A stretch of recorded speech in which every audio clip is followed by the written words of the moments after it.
Gente, esses momentos, sabe, quando alguma coisa acontece, eu te amo, meu pai me ama, a minha mãe me ama. Mas depois, perdão, depois quando a gente cresce, a gente tem a nossa casa, sabe quanto custa o IPTU? Quanto custa o IPVA? E sabe quanto custa o feijão e o arroz? Como que aumenta a tarifa?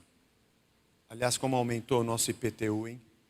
Jesus, Maria, José, montado num jumentinho, indo para o Egito, na escuridão da noite, fugindo do Herodes, hein? Senhor, minha mãe dizia, sou do céu. Senhor do céu, era sou do céu. Sou do céu.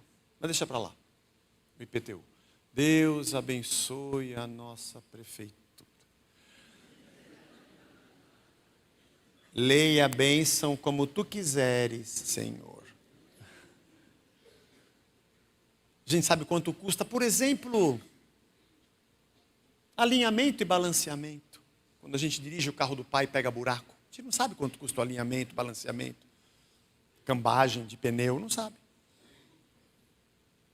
Não sabe quanto custa a energia elétrica, água. A gente não sabe nem como é que troca a resistência do chuveiro. Mas está sempre lá. Sempre lá. A gente chega, abre a gaveta, tem roupa. Abre a geladeira, tem comida. Liga o chuveiro, está quente. Pega o carro, tem gasolina no tanque. Mas aí não comprou, como eu que fiquei decepcionado com a minha mãe, quando ela não comprou Discoteca Hipopótamos volume 1. Que tinha Philadelphia Freedom do Elton John, e eu queria aquela música e fiquei bravo com ela porque ela me deu o disco.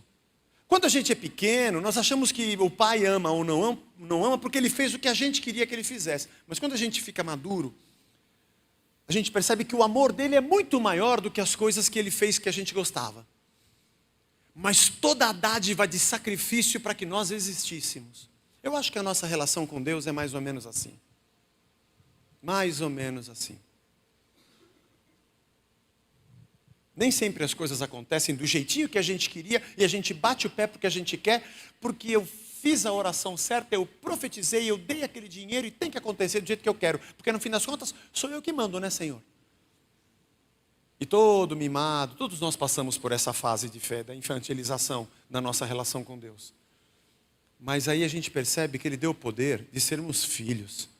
E que Ele nos sustenta como um pai. Do jeito mais maravilhoso, gracioso e incrível que nós poderíamos imaginar. Que foi quando o Verbo se fez carne. E eu quero estacionar aqui no verso 14 para os nossos últimos pensamentos sobre essa revelação que João quer nos dar sobre quem é Jesus. E o Verbo se fez carne e habitou entre nós, e vimos a sua glória, a glória como unigênito do Pai. Ele se fez carne. Ele entrou nisso aqui.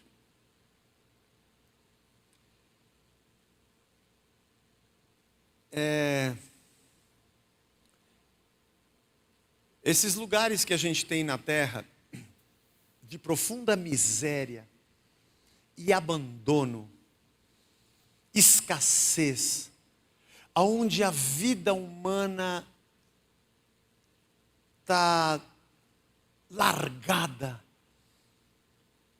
esses bolsões de miséria espalhados pelo mundo, e acho que é o que mais tem. Que a gente vê imagens e fica chocado. De repente, aparece ali um vocacionado, um missionário, e essa pessoa vai para lá.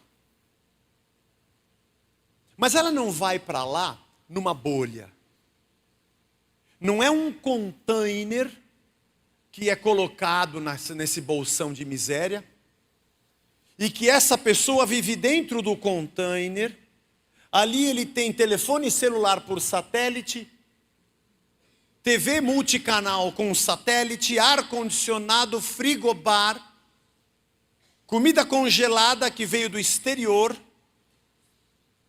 E quando ele sai do container para fora, ele se veste numa roupa como se tivesse aqueles trajes para isolamento de material radioativo e tóxico, com luva, e entra naquela comunidade, naquele bolsão de miséria, com medo do barro, e diz: vim ajudar vocês.